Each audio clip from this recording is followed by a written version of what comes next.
Good evening friends. हम आपको अब कोविड की वर्तमान परिस्थिति के बारे में बताना चाहेंगे। अगर हम देखें आज की स्थिति तो पाते हैं कि देश में करीब 15.65% एक्टिव केसेस हैं, यानी कि around 37.1 lakh cases active cases में हैं। 83.26% केसेस देश में अब तक रिकवर हो चुके हैं।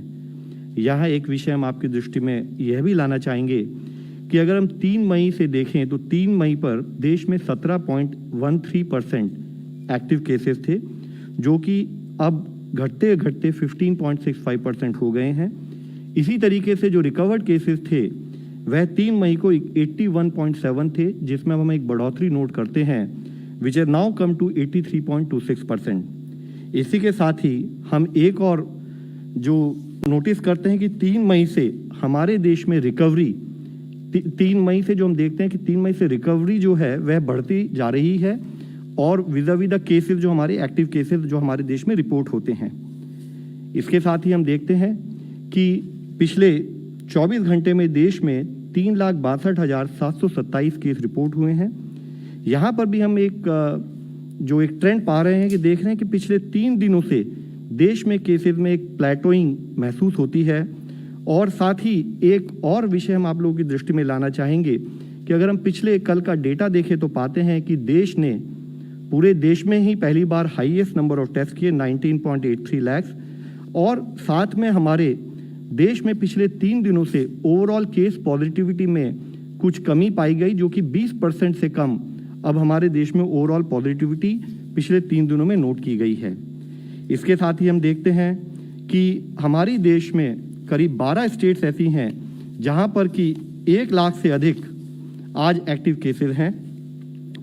8 स्टेट्स ऐसी हैं जहां पर 50,000 से 1 लाख एक्टिव केसेस हैं, और 50,000 से कम वाली 16 स्टेट्स हैं। इसमें मुख्य विषय हम आप लोगों की दृष्टि में लाना चाहेंगे कि पिछली प्रेस ब्रीफिंग में हमने बताया था कि देश में ऐसी 13 स्टेट हैं, जिसमें बिहार भी एक स्टेट थी, लेकिन आज बिहार में 1 लाख से कम एक्टिव केसेस हैं। साथ ही उस समय हमने बताया था कि करीब 6 स्टेट्स ऐसी हैं जहां पर कि 50,000 से 1 लाख एक्टिव केसेस हैं, लेकिन एक स्थाई पर बिहार में केसेस एक्टिव केसेस में कमी पाई गई। दूसरे स्थाई पर जम्मू और कश्मीर के केसेस बढ़कर 50,000 से 1 लाख के बीच में होने की वजह से टोटल 8 स्टेट्स में ओवरऑल एक्टिव केसेस पाए गए हैं। इसी के साथ ही अगर हम देश में पॉजिटिविटी के एनालिसिस करें तो पाते हैं कि 24 स्टेट ऐसी हैं जहां पर कि 15% से अधिक पॉजिटिविटी है। 5% से 10% पॉजिटिव वाली 8 स्टेट्स हैं, और 5% से कम पॉजिटिविटी वाली 4 स्टेट्स हैं। यहाँ मुख्य विषय जो हमें समझने की जरूरत है वह यह है कि हाई केस पॉजिटिविटी इंडिकेट करती है कि वहाँ पर इन्फेक्शन का स्प्रेड ज़्यादा है। तो ज़रूरत है कि हमारे हर स्थाई पर प्रयत्न हो कि हम केस के इन्फेक्शन के स्प्रेड को रोकें, जिसके लिए कोविड अप्रोप्रिएट बिहेवियर यानी कि फिजिकल डिस्टेंसिंग, सोशल डिस्टेंसिंग का पालन करें, साथ ही COVID appropriate behaviour in terms of use of mask और ओवरऑल सैनिटेशन पर हम अपना ध्यान बनाए रखें। इसमें अगर आप देखें तो पाएंगे कि 10 स्टेट्स ऐसी हैं जहां पर कि 25% से अधिक पॉजिटिविटी है, और 8 स्टेट और हैं जिनको कि देखें तो पाते हैं कि जहां पर 20% से अधिक केस पॉजिटिविटी पाई गई है। While this is a worrisome trend, हम साथ में ये भी देख रहे हैं कि कंट्री लेवल पॉजिटिविटी ओवरऑल पिछले एक हफ्ते में 21.95% से घटकर 21.02%, यानी कि इससे पहले एक जो ट्रेंड इंक्रीज इन पॉजिटिविटी की तरफ था, अब हम उसमें थोड़ा सा एक कमी भी पा रहे हैं। साथ ही वह स्टेट जहां पर कि एक्टिव केसेस सबसे अधिक थे, यानी कि जहां पर हम एक्टिव केसेस ज़्यादा पा रहे थे, उनमें से 6 ऐसी स्टेट्स हैं जहां पर कि हम ओवरऑल केस पॉजिटिविटी में कमी नोट कर रहे हैं। इसके साथ ही हम देखें तो पाएंगे कि कुछ ऐसी स्टेट्स हैं जहां पर एक trend in terms of either plateauing और डिक्रीज इन केसेस नोट किया जा रहा है, जिसमें कि हमने पिछली बार जब हमने चर्चा की थी तो हमने बताया था कि 18 स्टेट्स ऐसी हैं जहां पर ये प्लेटोइंग नोट की गई है, जो अब बढ़कर 20 स्टेट्स में हम पा रहे हैं। और जिसमें मुख्यतः अगर देखें नई स्टेट जो ऐड हुई हैं वह है कर्नाटका, जम्मू कश्मीर और गोवा, जहां पर थोड़ा बहुत प्लेटोइंग हम नोट कर रहे हैं।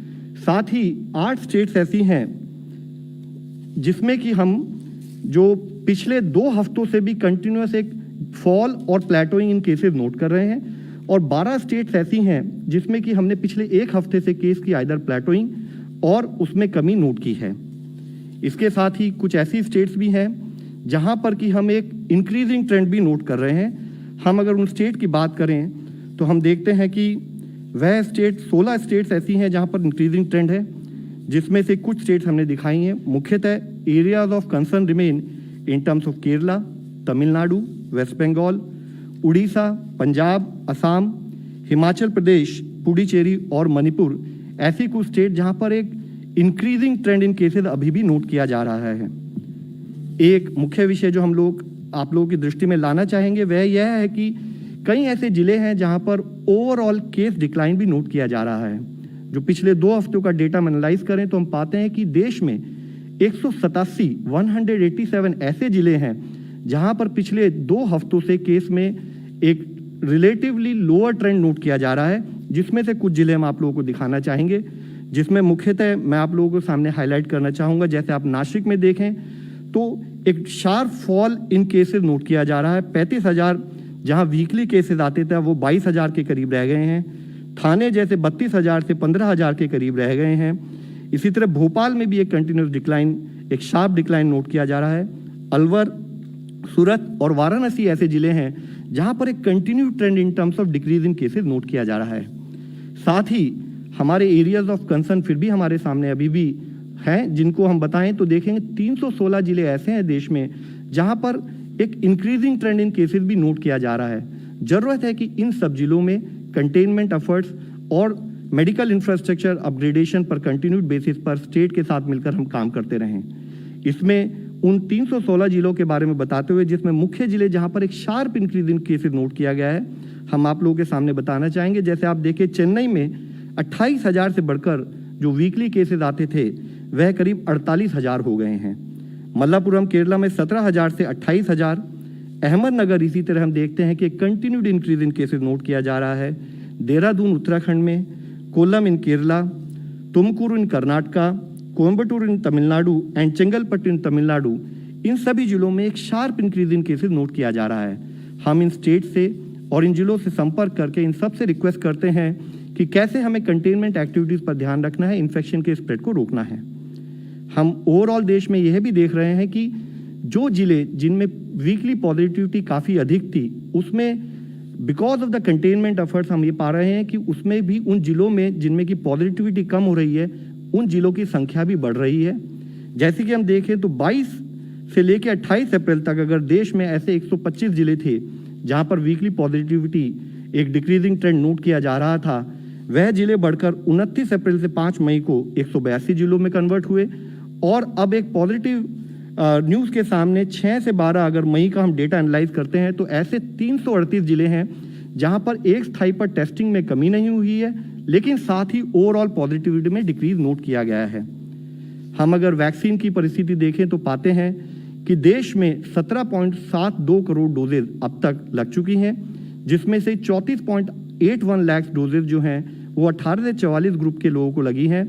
और साथ ही जो हमारे प्रायोरिटी ग्रुप्स हैं, दैट इज पीपल अब 45 ईयर्स, हेल्थ केयर वर्कर्स और फ्रंटलाइन वर्कर्स को, जिनको कि गवर्नमेंट ऑफ इंडिया द्वारा स्टेट को सप्लाई करते हुए फ्री वैक्सीन सप्लाई किया जाता है, हम कवर कर रहे हैं। मैं आप लोगों की दृष्टि में कुछ इनिशिएटिव्स, कुछ एफर्ट्स जो कि हमारे फील्ड फंक्शनरी जो पिछले 1 साल 4 महीने से कोविड के विषय में काम कर रहे हैं, आप लोगों की दृष्टि में लाना चाहूँगा। जैसे कि मुख्यतः गौतम बुद्ध नगर में कैसे उन्होंने RWAs के साथ जो मल्टी स्टोरी बिल्डिंग्स होती हैं उनकी रेजिडेंशियल सोसाइटीज़ के साथ मिलकर उन्होंने आइसोलेशन सेंटर्स बनाए, जिसके अंतर्गत उन्होंने यह किया कि उन रेजिडेंशियल मल्टी स्टोरी बिल्डिंग में, चाहे वो कम्युनिटी बिल्डिंग हो, चाहे कोई एम्प्टी फ्लैट हो, चाहे कोई कॉमन हॉल हो, उन्हें वहाँ पर फैसिलिटी मैनेजमेंट टीम लगाकर और वॉलंटियर्स के सपोर्ट से एक आइसोलेशन सेंटर बनाया, जिसमें कि 24/7 टीम्स रहती थी और एक डेडिकेटेड हेल्पलाइन होती है जिसके द्वारा कि जो पेशेंट वहाँ पर एडमिट होना चाहें उस पर्टिकुलर कॉलोनी के, उनको सपोर्ट मिल सकता है। Required infrastructure in terms of either beds, oxygen cylinders और कंसंट्रेटर्स वहाँ पर प्रोवाइड किया जा रहा है। साथ ही पेशेंट को ये ऑप्शन दी जा रही है कि या तो आप उन पर्टिकुलर आइसोलेशन सेंटर्स में आ सकते हैं, और अगर दूसरे स्तर पर आप अपने घर में भी रहना चाहते हैं तो आपको चाहे मेडिसिन की सप्लाई हो, चाहे ऑक्सीजन सिलेंडर की डिलीवरी हो, चाहे वेजिटेबल्स और फ्रूट्स की डिलीवरी हो घर पर, वह भी कोऑर्डिनेट किया जा रहा है। इन सेंटर्स में एक और एफर्ट किया जा रहा है कि जितने भी एम्प्टी सिलेंडर्स अगर जो होते हैं वह अगर वहाँ पर जमा किया जाए तो सेंटर कंसोलिडेट करता है उन एम्प्टी सिलेंडर्स को और भरकर उनको फिर पर्टिकुलर पेशेंट्स को प्रोवाइड करते हैं। इसी के साथ ही एक और दूसरा इनिशिएटिव हम आप लोगों की दृष्टि में एक केस एनालिसिस के रूप में लाना चाहेंगे। कितना जरूरी है कि हम कंटेनमेंट पर पूरा ध्यान दें। Root cause is containment. अगर हम कंटेनमेंट पर एफर्ट रखेंगे तो हमारे केसेस नहीं बढ़ेंगे एंड टू दैट एक्सटेंट हमारा हेल्थ इंफ्रास्ट्रक्चर केसेस को मैनेज करने में सक्षम होगा।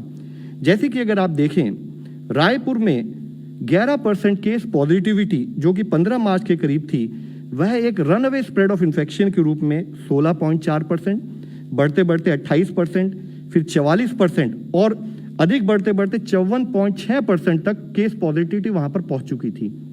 जब स्टेट गवर्नमेंट के स्थाई पर उन्होंने शुरू में होम क्वारंटाइन भी शुरू किया, कुछ रेस्ट्रिक्शंस लगाई, लेकिन तब भी केसेस में बढ़ोतरी चलती जा रही थी। उस समय पर जब रायपुर एडमिनिस्ट्रेशन ने स्ट्रिक्ट मेजर इंपोज किए फ्रॉम अप्रैल 9 ऑनवर्ड्स, तब भी जैसे कि हम हमेशा बताते आए हैं कि कोई भी कंटेनमेंट एफर्ट जब हम फील्ड पर करते हैं तो उसका इम्पैक्ट आने में करीब 14 दिन लगते हैं। 7 से 14 दिन में उसका इम्पैक्ट हम फील्ड पर फील कर सकते हैं। हमें इंटरमिंगलिंग रोकने का जब पर्सनल लेवल पर काम करते हैं तो उसका इम्पैक्ट आने में टाइम लगता है। तो उसके साथ ही आप देखेंगे तब भी केसेस में एक बढ़ोतरी हुई, लेकिन क्योंकि फील्ड लेवल पर ये कंटेनमेंट एफर्ट जारी रहे, स्ट्रिक्ट कंट्रोल मेजर्स जारी रहे, इंटरमिंगलिंग ऑफ पीपल को अवॉइड किया गया, तो आज जब कंटेनमेंट एफर्ट्स वहां पर आज भी चल रहे हैं तो हम देखें कि 4168 की जो पीक आई थी वह कम होते होते अब काफी हद तक वहां पर केसेस कंट्रोल हो रहे हैं। और मुख्यतः हम देखें कि जहां एक तरफ 54.6% केस पॉजिटिविटी थी, वह घटते घटते 19.3% हो गई है। हम आप सबसे विनती करते हैं कि हमारे लिए जरूरी है कि हम इन एफर्ट्स पर काम करते रहें। कंटेनमेंट एक मुख्य अप्रोच है हमारी, जिसके तहत हम इन्फेक्शन का स्प्रेड रोक सकते हैं। साथ ही हम आप लोगों से बताना चाहेंगे कि क्या जरूरी है कि हम एडवांस एक्शन लें, टाइमली एक्शन लें, ताकि हम केसेस को मैनेज कर पाएं। इस विषय में जैसे कि हमारे मीडिया के कुछ सहयोगियों ने ऑलरेडी इस विषय को हाईलाइट किया है, मैं फिर आप लोगों की दृष्टि में लाना चाहूँगा कि कैसे जिला एडमिनिस्ट्रेशन वाराणसी ने टाइमली एक्शन पर फोकस किया और जिसके तहत उन्होंने जब केसेस में एक बढ़ोतरी शुरू की गई, देखी गई, तो उस समय उन्होंने जो जिले में already 3 defunct liquid medical oxygen plant थे, उन प्लांट को टेक ओवर करके उनको शुरू किया। यहां तक कि डिजास्टर मैनेजमेंट एक्ट में एक्शन लेकर उन्होंने एक प्लांट को रिक्विजिशन भी किया और साथ में उन्होंने तीनों प्लांट को शुरू करने के साथ साथ ही एक डिफंक्ट जो वहां पर एयर सेपरेटिंग यूनिट प्लांट था उसको भी स्टार्ट किया। साथ ही उन्होंने CSR का पूरा उपयोग करते हुए वहां पर एक न्यू PSA प्लांट का भी ऑर्डर किया, जिसको उन्होंने त्वरित एक स्पीड से उसको स्टार्ट भी किया। फिर उसी तरीके से काम करते करते उन्होंने नए सिलेंडर्स का ऑर्डर दिया और उस PSA प्लांट को ऑपरेट करने के कारण से वह उस स्थिति में आ गए कि उन्होंने 15 दिन के अंदर, क्योंकि अगर हम बेड को प्रोवाइड भी करते हैं तो जैसे हम सबको पता है कि oxygen support is one of the major critical intervention in management of Covid, तो क्योंकि उन्होंने ऑक्सीजन सप्लाई की व्यवस्था ठीक से की तो उसके कारण वह 15 दिनों के अंदर ही अपने बेड को 3 गुना बढ़ा पाए।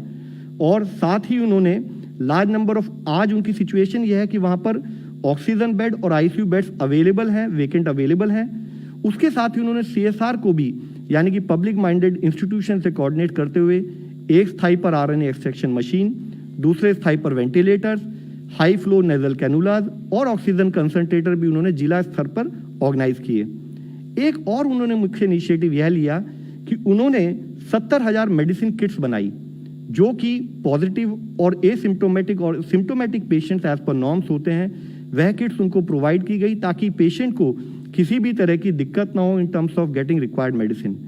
एक और मुख्य विषय जो हमें हमेशा हम आप सबको दृष्टि में लाते रहे हैं वह यह है कि पब्लिक में मिस इन्फॉर्मेशन, पैनिक ना फैले, जिसको कंट्रोल करने के लिए वहां पर एक काशी कोविड रिस्पॉन्स सेंटर बनाया गया and which had a toll free number of 1077, जिसके थ्रू उन्होंने एक वन स्टॉप सॉल्यूशन कि आपको कोविड से रिलेटेड जिला स्थाई पर कोई भी क्वेरी हो उसका वह रिस्पॉन्स दे पा रहे थे।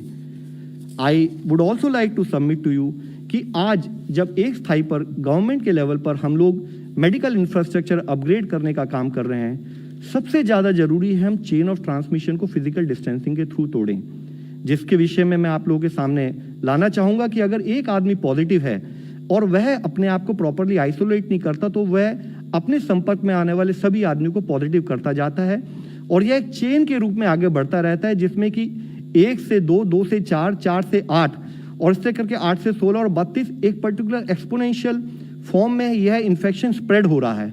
तो क्या ज़रूरत है, क्या हम करें कि जिससे हम इस इन्फेक्शन के स्प्रेड होने को रोक सकें? हम आपसे हमेशा इस विषय में रिक्वेस्ट करते आए हैं, सबकी नॉलेज में लाते लाए हैं और पिछले 1 साल से देश में हर नागरिक ने हमें सपोर्ट दिया है कि हम इस पर काम करते हुए रहें। लेकिन क्योंकि कुछ हद तक जैसे केस पॉजिटिविटी बढ़ रही है और साथ ही higher spread of infection note किया जा रहा है, तो हमारी आप सबसे विनती है, सबसे रिक्वेस्ट है कि इस प्रोसेस को हम बिल्कुल ना भूलें। हमें चेन ऑफ ट्रांसमिशन को तोड़ना है, तो जो पॉजिटिव पेशेंट है वह प्रॉपरली आइसोलेट हो, वह अपने घर में आइसोलेट होकर रहे, अपने घर के बाकी मेंबर से आइसोलेट होकर रहे, ताकि हम उस चेन ऑफ ट्रांसमिशन को तोड़कर बीमारी को फैलने से रोक सकें। यह हमारी रूट कॉज अप्रोच होनी चाहिए, जिसके तहत ही हम ओवरऑल कोविड की इस महामारी से जीत सकते हैं। इसी विषय में अंत में मैं आप लोगों के सामने एक ही रिक्वेस्ट करना चाहूँगा कि चेन ऑफ ट्रांसमिशन रोकना जो है वह हम सबके लिए कलेक्टिव करने वाला एफर्ट्स है। एक स्थाई पर सरकार, एक स्थाई पर हर कॉमन मैन, हर सिटीजन हम मिलकर काम करें। तो जब हम आई और यू यानी कि हम, आप और हम सब मिलकर इस पर काम करेंगे, तभी हम इस चेन ऑफ ट्रांसमिशन को तोड़ पाएंगे। इसके लिए आप सबसे सहयोग की फिर से अपेक्षा करते हुए मैं आप लोगों को रिक्वेस्ट करना चाहूँगा कि हमें चेन ऑफ ट्रांसमिशन को तोड़ने के लिए इसी तरीके से काम करते रहना पड़ेगा। धन्यवाद।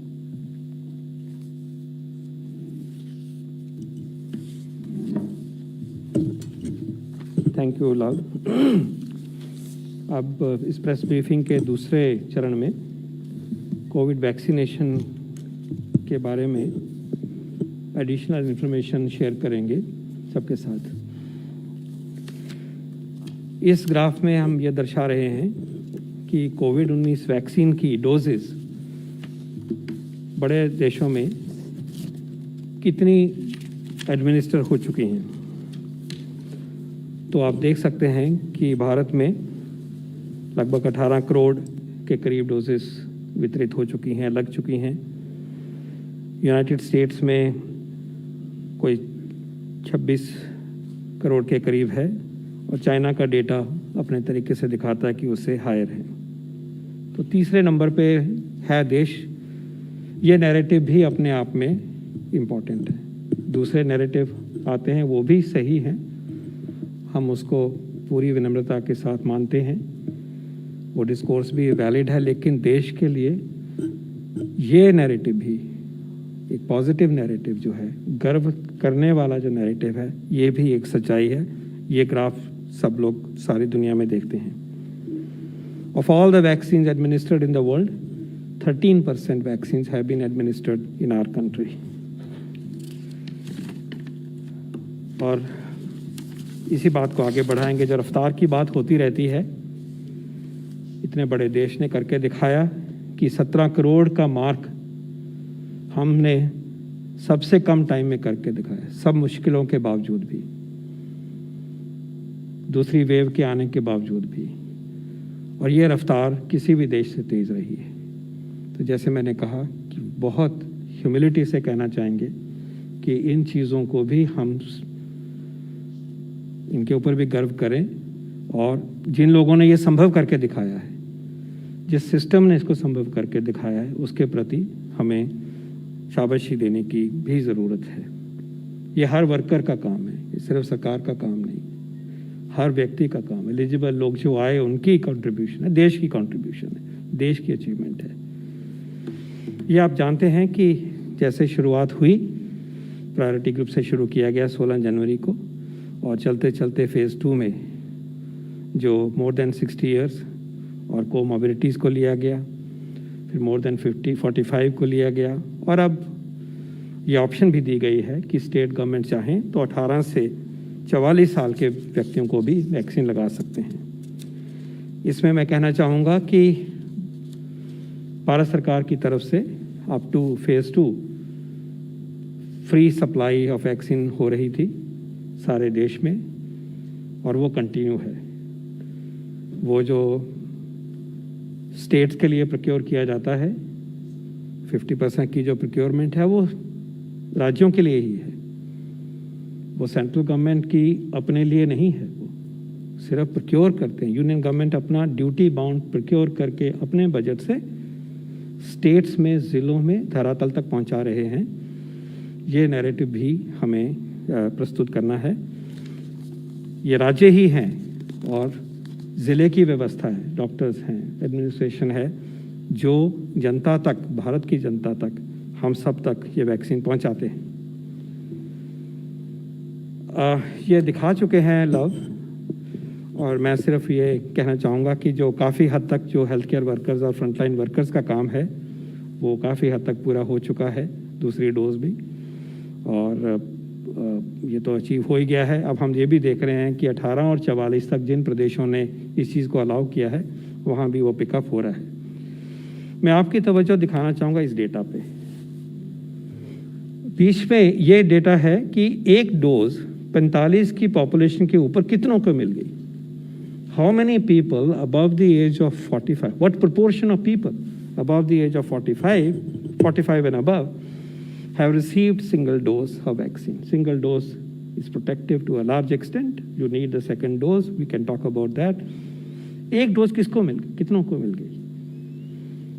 45 और उसके ऊपर की जो नंबर है हमारे देश में वो 34 करोड़ है लगभग। मुझे महसूस करते हुए गर्व भी हो रहा है, खुशी भी हो रही है कि one third of the population 45 and above in this vast country has received at least one dose। और अगर आप ध्यान से देखेंगे उसके लेफ्ट साइड में, अगर देखिए आप, हिमाचल में 70%, 69% जो हैं उन्होंने कवर करके दिखाया है। लद्दाख ने 85% कवर करके दिखाया है। राजस्थान ने, देखिए बड़ा प्रदेश है, 58% कवर करके दिखाया है। उत्तराखंड ने 54%। थोड़े ऐसे प्रदेश भी हैं जो एवरेज के नीचे हैं, लेकिन as a nation 1 out of 3, और एक वैक्सीनेशन की प्रक्रिया जो है अभी 4 महीने पहले ही शुरू हुई, आप जानते हैं। और ये सारा जो है करके दिखाया, देश में बने हुए वैक्सीन से करके दिखाया, क्योंकि बाहर के वैक्सीन की ऐसी कोई अवेलेबिलिटी नहीं है। उसके ऊपर मैं बाद में भी आऊँगा कि सब जगह मिल रहा है, जितना मर्जी ले लो। देश के पास था तो पहुँचा, जितनी सप्लाई है उसकी एक एक बूंद देशवासियों के लिए उपलब्ध कराई जा रही है, सबके सहयोग से। So again I am repeating, we are happy to report that 1/3, लगभग exactly almost 1/3 of 45 and above are protected. 45 and above age group contributes 88% of deaths. So you can imagine how much dent it would have made, has made, to reducing the risk of death to this very at-risk population. I would like to show here that our responsibility to give the second dose wherever due is very profound and important, and we need cooperation of people, cooperation of state governments. We are showing here, बीच में India जहां दिख रहा है centre में, कि जिनकी second dose due है उसमें से 50% को मिल गई है, 50% को मिलना है। ये हमें दर्शाता है कि हमें इस तरफ और कोशिश करनी होगी, सप्लाई साइड से भी, अवेयरनेस की साइड से भी और डिमांड साइड से भी। पर ये भी आप देखिए कि लेफ्ट साइड के बॉक्स में वेस्ट बंगाल, सिक्किम, त्रिपुरा, केरल, आंध्रा, छत्तीसगढ़, उड़ीसा ने 70% से ज़्यादा एलिजिबल जिनकी डोज हो गई थी उनको टीका लगा दिया है। So we request people to seek the second dose. We request state governments to kindly focus specifically on the second dose, ताकि उनका कोर्स पूरा हो जाए। बात होती रहती है कि वैक्सीन डोजेज कितनी आई, कैसे गई, कुछ बताया भी गया है, आज उसको एक किस तरह से दर्शा रहे हैं। तो ऊपर से शुरू करते हैं। जो अभी तक 35.6 crore vaccine doses have been procured. सबसे पहले देखिए पीएम केयर्स फंड के अंतर्गत 6.6 करोड़ डोजेस को प्रोक्योर किया गया, 5.6 कोविशील्ड और 1 करोड़ कोवैक्सीन इसको पूरी तरह से इस्तेमाल कर चुके हैं। गावी को सीरम ने जो सप्लाई किया, जो उनका वायदा था उनके साथ, उसमें से हमें 1 करोड़ कोविशील्ड मिला और इसको इस्तेमाल कर लिया गया है। गवर्नमेंट ऑफ इंडिया ने फेज़ 2 को में प्रोक्योरमेंट में 12 करोड़ डोसेस को प्रोक्योर किया, 10 करोड़ कोविशील्ड की और 2 करोड़ कोवैक्सीन की। इसमें से 86% जो है दैट हैज़ बीन रिसीव्ड, और बाकी जो है वो एंड में तक पहुंच जाएगा और लग जाएगा। थर्ड फेज में भारत सरकार ने 16 करोड़ डोज को प्रोक्योर किया, 11 कोविशील्ड और कोवैक्सीन 5 करोड़। ये सप्लाई मई से शुरू है और ये जुलाई तक चलेगी। ये हमारी फॉरवर्ड प्लानिंग का हिस्सा है, ये पेमेंट भी हो गई है और ये सप्लाई चल रही है। इस प्रकार आप देखते हैं कि अभी तक 35.6 करोड़ डोसेस को प्रोक्योर किया गया भारत सरकार की तरफ से, 27.6 करोड़ कोविशील्ड, 8 करोड़ कोवैक्सीन। इसके अलावा 16 करोड़ और डोजेज हैं जो कि स्टेट्स ने और प्राइवेट सेक्टर ने, प्राइवेट हॉस्पिटल्स ने नई नीति के अंतर्गत प्रोक्योर की हैं और वो सिस्टम में है, तो वो उस तरफ 16 करोड़ डोजेज जो हैं वो जा रही हैं। कुल मिला के जुलाई तक अगर हम देखें तो 51.6 करोड़ डोजेज जो हैं वो अवेलेबल हैं। 51.6 करोड़ डोजेज विच मीन्स लगभग 50 करोड़ व्यक्तियों को 50 करोड़ की डोजेज अगर वेस्टेज को ले लेते हैं, थोड़ा बहुत जितना भी होता है, तो ये सामने अवेलेबल है। All vaccine doses procured by the government of India and made available to states and UTs free of cost or procured by state governments directly are available entirely for vaccination within the states। कहने का तात्पर्य है कि जो union government भी procure करती है वो भी स्टेट्स के साथ ही शेयर की जाती है, वहीं लगती हैं, उसी समूहों को लगती हैं जिनको लगना चाहिए। स्टेट्स बताए जाते हैं, उनको एडवांस में बताया जाता है कि ये जो free supply of vaccine government of India की तरफ से प्रोक्योर की जाती है वो कितनी अवेलेबल होगी, इसका सिस्टम बना हुआ है और पहले से ही बताया जाता है। और जो बाकी जो प्रोक्योर वो खुद करेंगे उस शेयर में से 1 महीने के अंतराल के प्लानिंग वो करके आगे बढ़ सकते हैं। और ये इन्फॉर्मेशन जो है वो स्टेट के साथ शेयर की जाती है, बताई जाती है। कॉन्स्टेंटली हम उनके टच में रहते हैं for fullest possible coordination. Under the new strategy, liberalized strategy, government has made all efforts to enable foreign vaccine manufacturers to obtain approvals expeditiously। इसको मैं थोड़ी देर में फिर स्पेसिफिक तरीके से एक्सप्लेन करूंगा। States have been advised कि अपनी टीम्स बनाइए, डेडिकेटेड टीम्स हों, एफिशिएंट टीम काम करे और हमारी टीम के साथ मिलके पूरी तरह से एक सीमलेस तरीके से जो स्टेट की साइड से आना है, प्राइवेट की साइड पे आना है और जो गवर्नमेंट ऑफ इंडिया की फ्री सप्लाई के आना है, वो सारा एक ऐसा तालमेल हो कि एक नेशनल मिशन की तरह सीमलेस काम किया जाए। और इसमें आगे हम देखते हैं कि इसी प्रकार हमारे मिनिस्ट्री में भी एक डेडिकेटेड टीम है और स्टेट्स को ये कहा गया है in the light of the second dose issue कि लगभग 70% डोजेज जो हैं वो आप इस स्टेज में सेकेंड डोज के लिए आप चिन्हित करिए। ये भी एडिशनल इंफॉर्मेशन है कि मई 21 का क्या सीन है, आजकल क्या सीन है, आजकल कितनी अवेलेबिलिटी है। तो मई के महीने के लिए free doses supplied by Government of India to states and UTs 1.65 crore. Factual, so I'll just read the facts. Free doses in the pipeline to be supplied by Government of India to states and UTs 2.35 crore. Doses directly procured by states and UTs 1.23 crore. Doses directly procured by states and UTs but currently in pipeline 1.27 crore. Doses directly procured by private hospitals 0.80 crore, 80 lakh doses, and for therefore putting it all together in the month of May 7.30 crore doses are available for the vaccination program। अब आगे ये बताने की चाहेंगे हम कि vaccination की production इजाद के बाद, लाइसेंसर के बाद कंपनीज उनको रैंप अप करती हैं और हमारे देश में जो significant presence of vaccine industry है, साइंस और वैक्सीन इंडस्ट्री को कुल मिला के आपके सामने ये प्रस्तुत करेंगे कि इमर्जिंग सीन क्या है। अभी तो 2 वैक्सीन के ऊपर हम चले हैं, स्पुतनिक वैक्सीन भी आ गया है लेकिन आगे क्या सीन इमर्ज होता है? तो अगर हम अगस्त और दिसंबर में अवेलेबिलिटी जो हमने इन कंपनी से संपर्क करके इंफॉर्मेशन कलेक्ट करी है उसको मैं प्रस्तुत करूं तो ये एक प्रोविजनल टेबल आपके समक्ष आता है।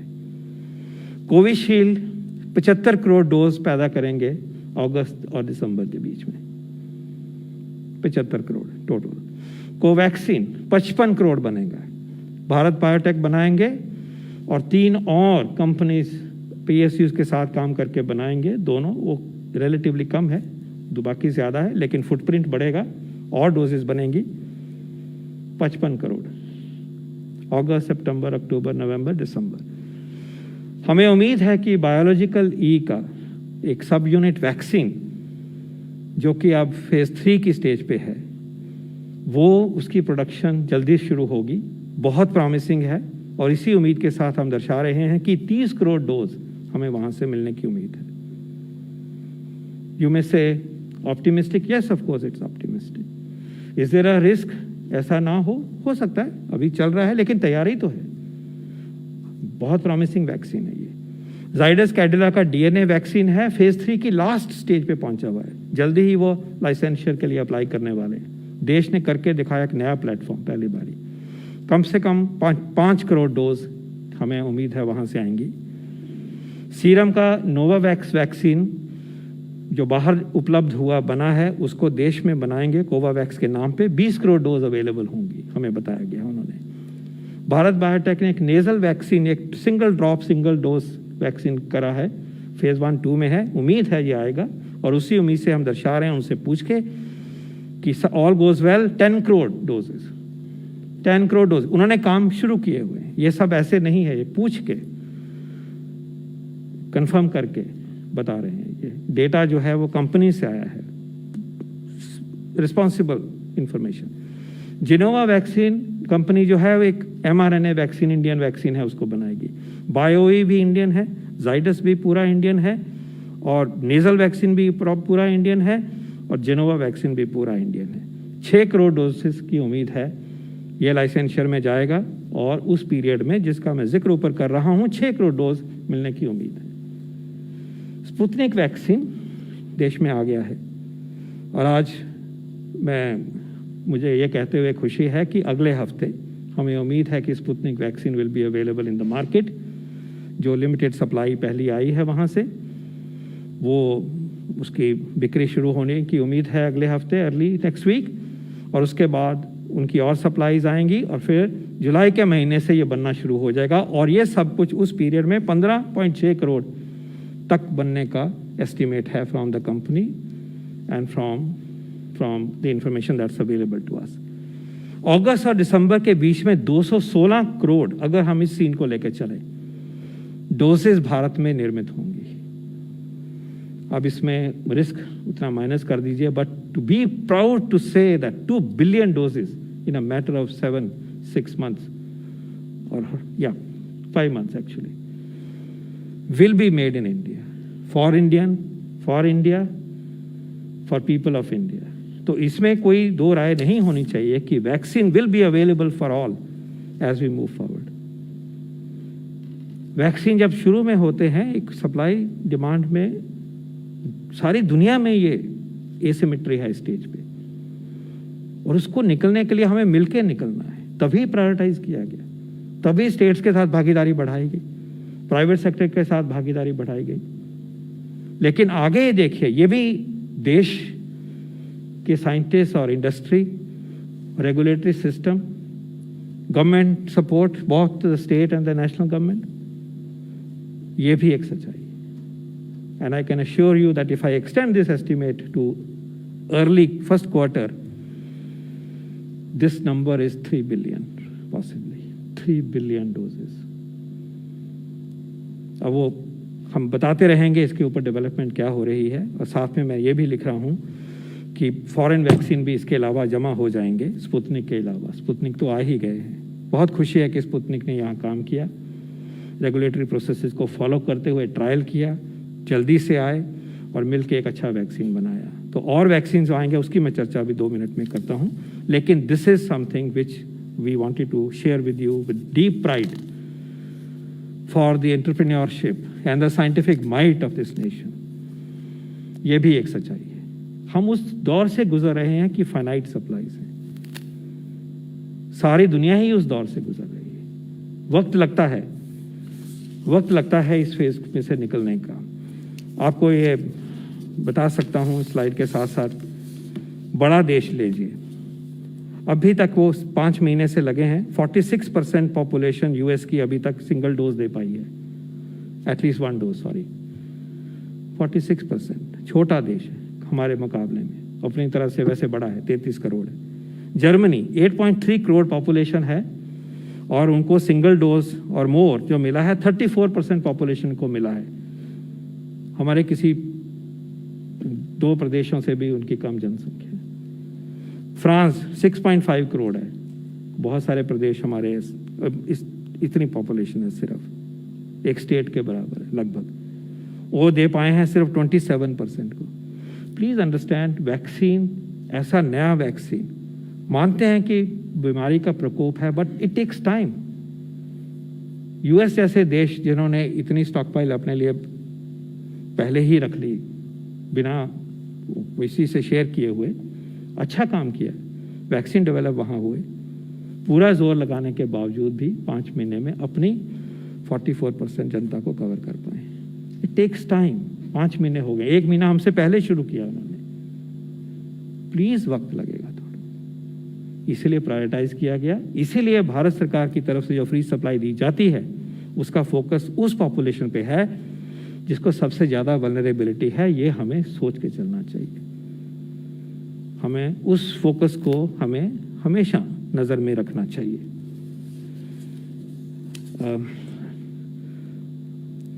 I now like to add a few other points, again in relation to the vaccine. सबको वैक्सीन उपलब्ध होगा, इसमें आपको इस डेटा के बाद में कोई शक नहीं होना चाहिए। हमारे पास अडल्ट पॉपुलेशन है लगभग 95 करोड़, उसको दुगना कर लीजिए 2 बिलियन, सब भी लगाएंगे तो भी डोजेस हैं, धीरे धीरे स्केल अप होगा।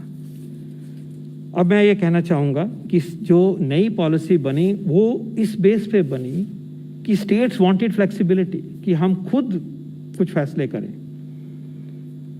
उस रिस्पांस में ये बनी, ये भागीदारी है फेडरल सिस्टम में। उस रिस्पांस को माना गया और इकट्ठे मिलके उन फैसलों के साथ गवर्नमेंट ऑफ इंडिया की रिस्पॉन्सिबिलिटी को जोड़ते हुए आगे बढ़ने का एक रास्ता तय किया गया है। उन्होंने ही इंडिकेट किया they want flexibility, we respected that, this is federal nation and it is proceeding well, let's work more seamlessly. इसी प्रकार ये मांग भी थी कि प्राइवेट सेक्टर में भी उपलब्धता हो और वहाँ पे डायनेमिक्स जो हैं वो प्राइस के जो डायनेमिक्स हैं वो कमर्शियल जैसे होने चाहिए बिजनेस में, वो उससे अब नए वैक्सीन हमारे आ रहे हैं। स्पुतनिक वैक्सीन उस तरफ जाएगा और दूसरे वैक्सीन की अभी बात करूंगा जो भी आ सकते हैं, खुला है आज कोई भी वैक्सीन जो FDA अप्रूव्ड है, WHO से अप्रूव्ड है, इंडिया में आ सकता है। उनको इंपोर्ट लाइसेंस चाहिए, वो 2 दिन में मिलेगा, 1 दिन में भी मिलेगा, कुछ है ही नहीं उसमें, इट्स ऑल डन। किसने कहा कि रोका हुआ है? बिल्कुल नहीं रोका, कोई इंपोर्ट लाइसेंस पेंडिंग नहीं है। ये उन्होंने देखना है कि कब सप्लाई कर सकते हैं। तो ये रास्ते जो खोले गए, जनता ने कहा, स्टेट्स ने कहा, इसलिए ये रास्ता चुना गया है। अब हमने इस रास्ते को मिलजुल के seamless delivery of this national mission करना है। Ultimately it is about the people. Maximum number of people must receive the available stockpile soonest possible, and then as we move forward there is plenty to be proud of and plenty to achieve. ये इस बात को ले लेते हैं कि बाकी vaccine जो हैं कंपनीज, उनके बारे में भारत सरकार ने किस तरह का तालमेल रखा है।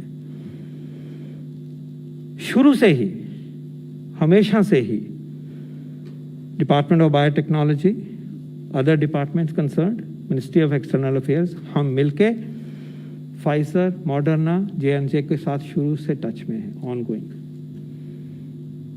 हमेशा पूछा, फॉर्मली पूछा, बातचीत करी कि please would you like to send doses to India, please would you like to manufacture in India, we will find partners, we will assist you, would you like to do fill and finish.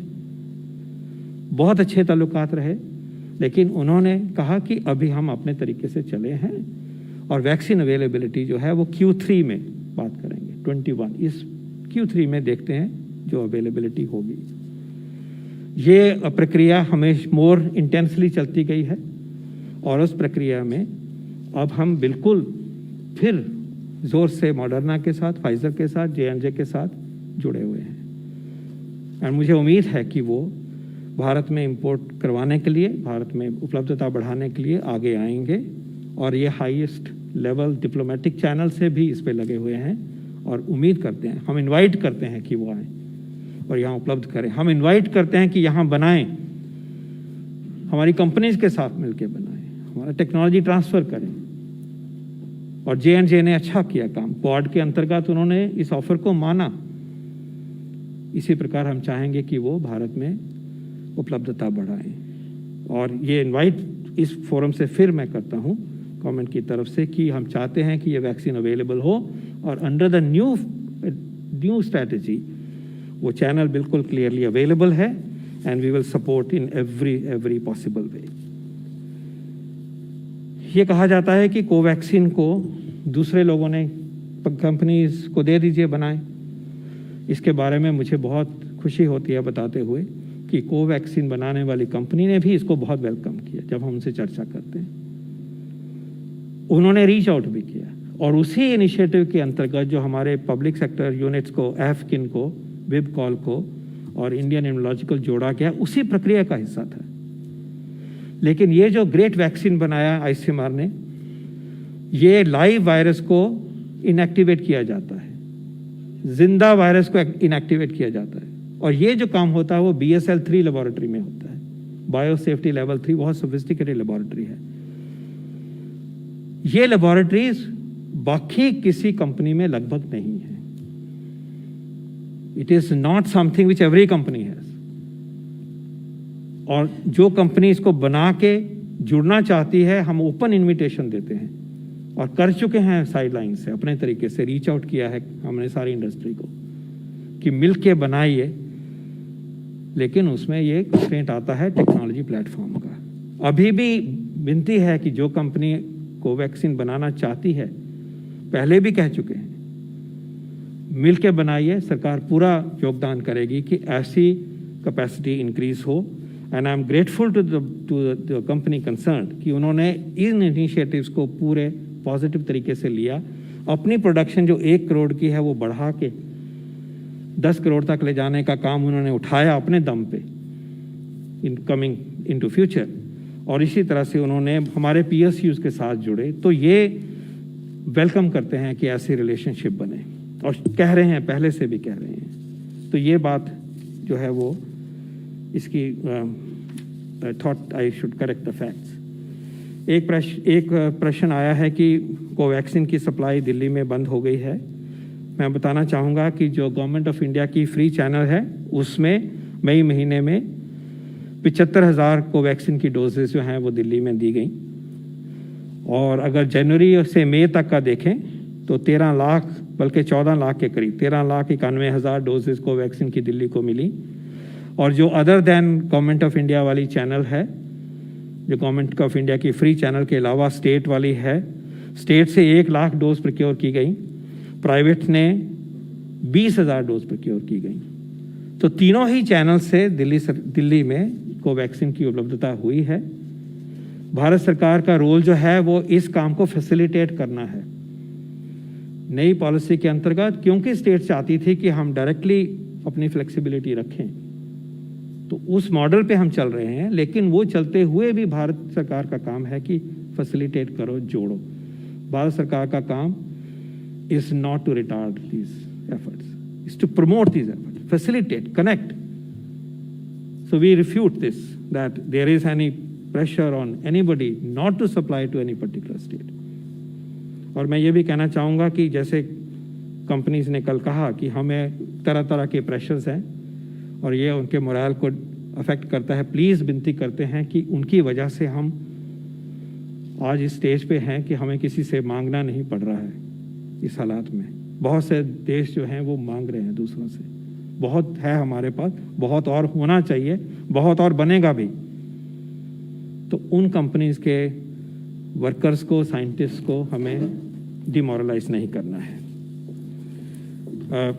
इसी प्रकार अंत में मैं ये कहना चाहूँगा कि yes, vaccination is a very major pillar against and major wall against pandemic. Remember, this is not the only one, but this is perhaps the most important going forward. Vaccines have become available only, less than 150 days ago. So इसकी जो मात्रा है, volume है, वो बढ़ने चाहिए। कुछ सामने प्रस्तुत किया है जो दर्शाता है कि देश किस तरफ पहुंचेगा।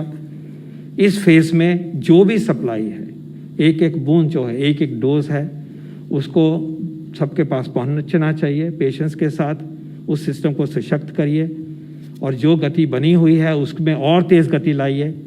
हम चाहेंगे कि ये डेली वैक्सीनेशन रेट जो है वो बहुत आगे बढ़े और जो वैक्सीन सप्लाईज हैं वो इस्तेमाल हों, और going forward there will be so much more vaccine coming, and to cover the entire nation, please remember it will take a little while, and we should accept that as a reality, with humility, and giving credit to the people, scientists, industry, health workers, doctors, district teams for the effort that they have put in. Thank you very much. We'll take a few questions now. Number 10.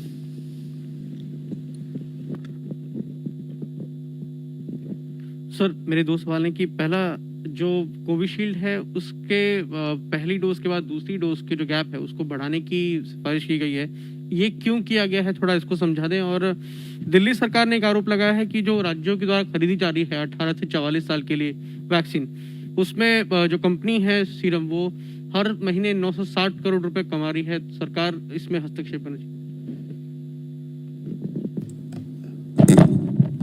Covishield के बारे में उसकी dosing, पहली dose, उसमें 3 सवाल हैं सारी vaccines में जो अभी आ रहे हैं इस पैंडेमिक में। पहला कि प्रेगनेंसी में दे सकते हैं कि नहीं, दूसरा लैक्टेशन में दे सकते हैं कि नहीं, तीसरा कि हम लोग को पहली डोज के बाद दूसरी डोज कब देनी है। एक और सवाल आता है कि अगर आज मुझे वैक्सीन लग गई, फिर मुझे कोविड हो गया, तब मुझे कब वैक्सीन दी जाएगी। इसके लिए काफ़ी साइंटिफिक डेलिब्रेशन हुआ है और अभी हो भी रहा है। एक कोविड वर्किंग ग्रुप है, national technical advisory group of immunization का, उसकी कोई 4 मीटिंग हो चुकी हैं, उसमें डिस्कशन काफ़ी हुआ जो है।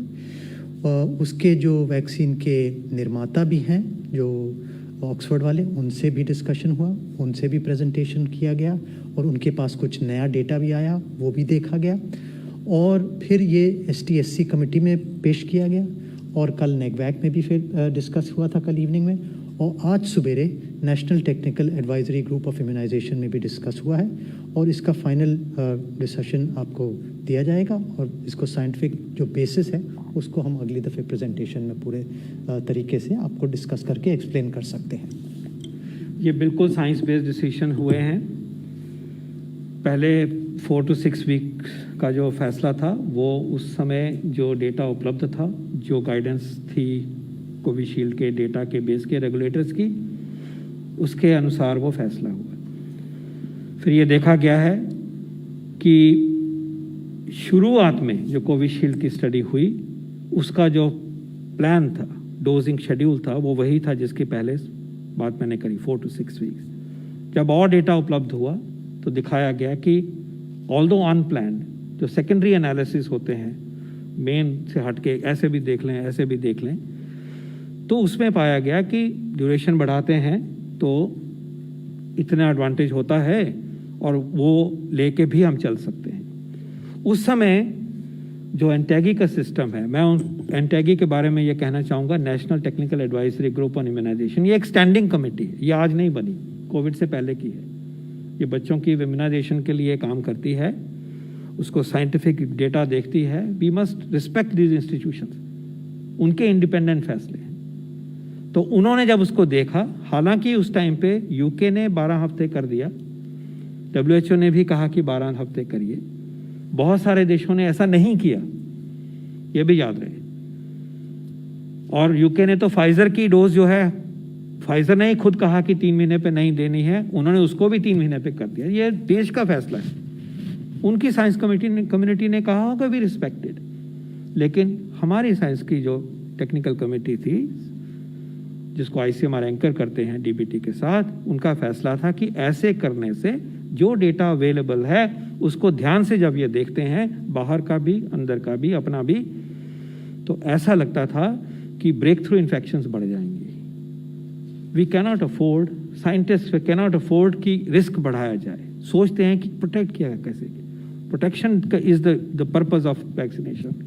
तो in their good faith, based on their scientific capability, without any pressure from anybody whatsoever, NTAGI ने सिर्फ एक्सेप्ट किया। उन्होंने, हमने उनको कहा कि बताइए, उन्होंने बताया, हमारा कोई उसमें कोई राय नहीं है। उनको लगा कि ये सेफ है कि हम 4 to 6 वीक से 6 to 8 वीक्स तक जाएं। और सर ज़्यादा एक्सप्लेन कर सकते हैं। अब क्या हुआ है, ये ज़रूरी है, ये सवाल पूछा जा रहा है कि अब क्यों होंगे। अब ये जो बात है, ये बार बार रिव्यू पीरियोडिकली होती रही है, सिर्फ 2 ही बारी नहीं होती, इसके बीच में भी हुई, पूछा गया बताइए, नो लगा कि छोड़ दीजिए, ऐसे ही करना है। अब ये हुआ है कि यूके का हमें रियल लाइफ एक्सपीरियंस मालूम है। अब पहले तो स्टडीज के बेस के ऊपर 12 हफ्ते की बात होती थी। Now because UK has done it for a period of time, a real life experience of large number, millions of individuals is available. जब उस डेटा को देखा गया और WHO के जो एक्सपर्ट हैं उनको भी मीटिंग में लाए गए, तो लगा कि हाँ, अब हम साइंस की दृष्टि से कॉन्फिडेंस के साथ कह सकते हैं कि हमारे देश में जब हम ये चेंज लाएंगे तो हमारे देशवासियों को एक्स्ट्रा रिस्क नहीं होगा। This is a dynamic situation. NTAGI बार बार इस चीज को मिलकर करती है। तो जो अभी फैसला हुआ है वो पीरियोडिक रिव्यू का एक हिस्सा है। उस टाइम पे लगा कि ये ठीक नहीं है, सिर्फ उसको 6 to 8 वीक्स तक पुश किया गया, और अब लगा कि रियल लाइफ एक्सपीरियंस यूके का दिख गया है। ये वैक्सीन अभी इजाद हुए हैं, ये दिसंबर का वैक्सीन है। ये रियल लाइफ में इस्तेमाल होने से जो सोच आई, उस सोच के बेस के ऊपर कॉन्फिडेंस मिला और ये फैसला किया गया है। सर यही है, कुछ है? यस,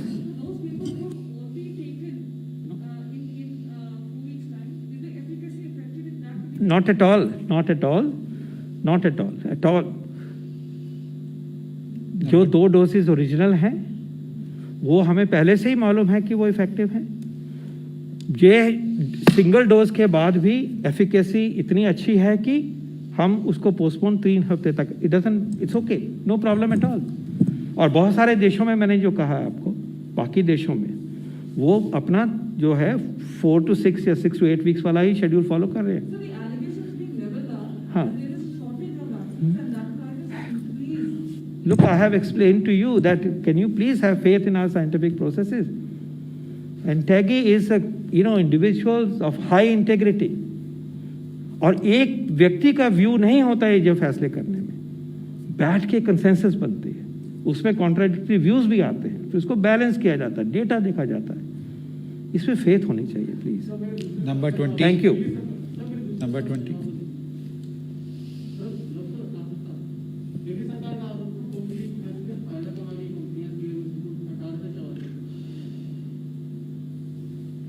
देखिए, इस पर मैं कोई कमेंट नहीं दे सकता। अगर किसी ने कोई आरोप लगाया है तो I think let them substantiate and discuss it out. I think this is not the forum we discuss those things. This is the forum जहाँ पर हम कोशिश करते हैं कि देश में आपको कोविड की वर्तमान परिस्थिति और उसको मैनेज करने के बारे में सरकार और स्टेट के साथ मिलकर हम क्या कार्य कर रहे हैं उसके बारे में चर्चा करते हैं। सर, ब्रह्म प्रकाश हूँ। मेरा सवाल ये है सर, पहले तो हम सम्मान करते हैं कि हमारे वैज्ञानिकों ने, आप सब लोगों ने बेहतर काम किया वैक्सीनेशन को लेकर, लेकिन मेरा सवाल ये है सर कि दूसरी लहर जिस तरह से फैली है, गांव-गांव में फैल रही है, लोग मर रहे हैं, बिना ऑक्सीजन के मर रहे हैं, बिना इलाज के मर रहे हैं, ये कई राज्यों में ये स्थिति सामने आ रही है। क्या आप लोगों का जो एक्सपर्ट ग्रुप था वो पूरी तरह से फेल रहा है इस दूसरी लहर को समझने में कि इतना बड़ा असर पड़ेगा? और उस लिहाज से इतना इंतजाम नहीं कर पाया इंफ्रास्ट्रक्चर का, क्योंकि आप देखिए शहरों में ही नहीं देश के गांव-गांव में फैल गया है। तो ये स्थिति को आप कैसे संभालेंगे? कोरोना की दूसरी वेव आएगी, इसके बारे में इसी मंच से बार बार शब्दों में, अलग शब्दों में जागृत किया गया था। 20% सीरो पॉजिटिविटी है, 80% लोग वल्नरेबल हैं, वायरस कहीं गया नहीं है, दूसरे देशों में भी वायरस उभर के वापस आता है। ये चेतावनी, ये थॉट हमेशा रही है। माननीय प्रधानमंत्री जी ने 17 मार्च को इमर्जिंग सेकेंड वेव के बारे में देश को बिना पैनिक क्रिएट करते हुए कन्वे किया कि हमें इससे लड़ना है। जो ये बात आती है कि क्या ये इतनी पीक एक्सपेक्टेड थी, उसका जवाब डॉक्टर विजय राघवन दे चुके हैं। मैं ये कहना चाहूँगा कि किसी भी मॉडलिंग में ये नहीं दर्शाया कि इस पीक का साइज क्या होगा, वो कोई प्रिडिक्ट नहीं कर सका, कहीं भी वो प्रिडिक्शन नहीं है। जो लोग कहते हैं उन्होंने 2 हफ्ते पहले, 3 हफ्ते पहले, 4 हफ्ते पहले प्रिडिक्ट किया है 22 अप्रैल को। और तो वो अनएक्सपेक्टेड बिहेवियर जो वायरस का है वो वेल नोन है, वो सभी के लिए एप्लीकेबल है। तो पीक आएगी ये पता है, दोबारा वायरस आ सकता है ये पता है, तैयारी करके रखो ये इसका बात का डिस्कोर्स होता है। तैयारी सब देश ने करनी है तो स्टेट्स के साथ मिलकर करनी है, स्टेट के साथ इंटरेक्शन में कंटेनमेंट की बात करना, इंफ्रास्ट्रक्चर को रैंप अप करके रखना, कोविड अप्रोप्रिएट बिहेवियर की बात बार बार यहाँ लाना और हर मंच से लाना और तैयारी रखना, ये बातें हुई हैं। बट ये भी है कि हमने उस पैनिक क्रिएट करे बिना ये चीज़ कही जाती है और होनी चाहिए।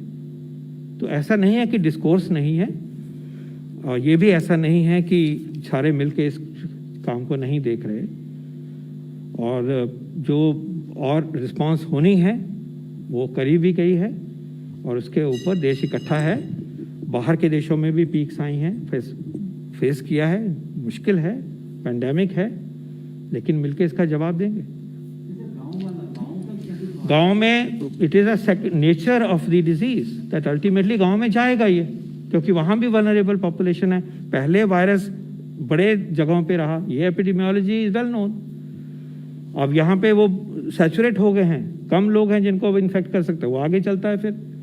तो ये एक फिनोमिनन है, हमें ये इस पेंडेमिक का ये हिस्सा है कि आगे बढ़ेगा। इसको बचने के वही रास्ते हैं, वैक्सीनेशन अपनाइए जिनको मिलना चाहिए, कोविड अप्रोप्रिएट बिहेवियर करिए। लव ने इतने अच्छे तरीके से समझाएं आज, कंटेनमेंट कंटेनमेंट कंटेनमेंट कंटेनमेंट, उसमें इंडिविजुअल का भी रोल है, सिस्टम का भी रोल है, राइट। रिस्ट्रिक्शंस को लगाया गया इसी चीज़ को आगे बढ़ाने के लिए। तैयारी की बात की गई, तैयारी के पॉजिटिव एग्जांपल दिए, ऐसे ही लड़ाई की जाती है पेंडेमिक।